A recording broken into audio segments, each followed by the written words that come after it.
लगातार ये कह रहे हैं कि गृह मंत्री जी आ नहीं रहे हैं, जवाब नहीं दे रहे हैं, लापता है, जबकि स्पष्ट कर दिया गया सारी बातों की सरकार की तरफ से। आप क्या कुछ कहेंगे इस विषय में? देखिए, सबसे पहले तो लापता, भाग गए, भगोड़े हैं, इस प्रकार की भाषा भारत की सार्वजनिक जीवन में और संसदीय जीवन में अभी अभी सुनाई पड़ती है। जब से संसद सत्र शुरू हुआ तब से लगातार मैं संसद में आता हूं, मेरी चैम्बर में बैठा हूं। चूंकि संसद भवन के अंदर विपक्ष संसद को चलने ही नहीं दे रहा है, दोनों गृहों में, तो कोई जाकर क्या करेगा?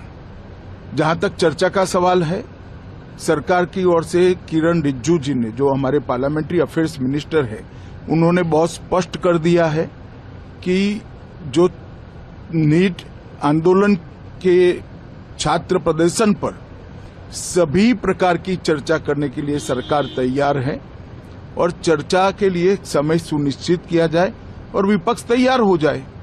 पहले तो ये यही मांग कर रहे थे, हमने हाँ बोल दिया। मेरी ओर से भी मैंने कह दिया है कि मैं किसी भी सवाल का जवाब देने के लिए संसद में तैयार हूं, मगर वो चर्चा ही नहीं होने देना चाहते।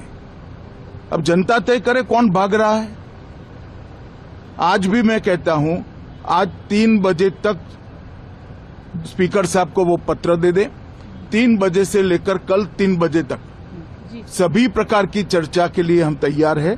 मैं सदन में ही बैठूंगा, सबको सुनूंगा और सब चीजों का जवाब दूंगा।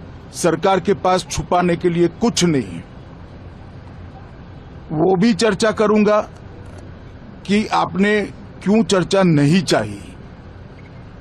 भारतीय जनता पार्टी की मोदी जी के नेतृत्व में सरकार, एनडीए की मोदी जी के नेतृत्व में सरकार हर चीज पर चर्चा के लिए तैयार है। संसद वो चलने दे बस। आज मैं चैनलों के माध्यम से इन विपक्ष को कहना चाहता हूं कि आप एक पत्र 2 बजे तक लिखकर दे दीजिए स्पीकर साहब को। 3 बजे से चर्चा चालू कर देंगे और कल 3 बजे मैं जवाब दे दूंगा सारी चीजों का। संसद में चर्चा करने के नियम बने हैं, तरीके बने हैं। अब मुझे कोई कहता है कि आप एक स्टेटमेंट दे दो, इतने गंभीर मसले पर इस तरह से चर्चा नहीं हो सकती है। शायद आपके पद्धति में होगा, मगर संसदीय पद्धति ये नहीं है। संसद में एट लेंथ चर्चा होती है। आज 3 बजे से देर रात तक, जब तक वो बैठे, और कल दोपहर 3 बजे तक हम तो क्वेश्चन आवर भी सस्पेंड करने के लिए तैयार है, अगर स्पीकर साहब अनुमति देते हैं तो। कल 3 बजे तक मैं चर्चा के लिए तैयार हूं। मैं खुद बैठूंगा, हर चीज लिखूंगा और हर चीज का जवाब दूंगा, जिससे देश की जनता के सामने सारी चीजें स्पष्ट हो जाए, दूध का दूध और पानी का पानी हो जाए। अब विपक्ष ने तय करना है कि उनको चर्चा करनी है या हंगामा करना है।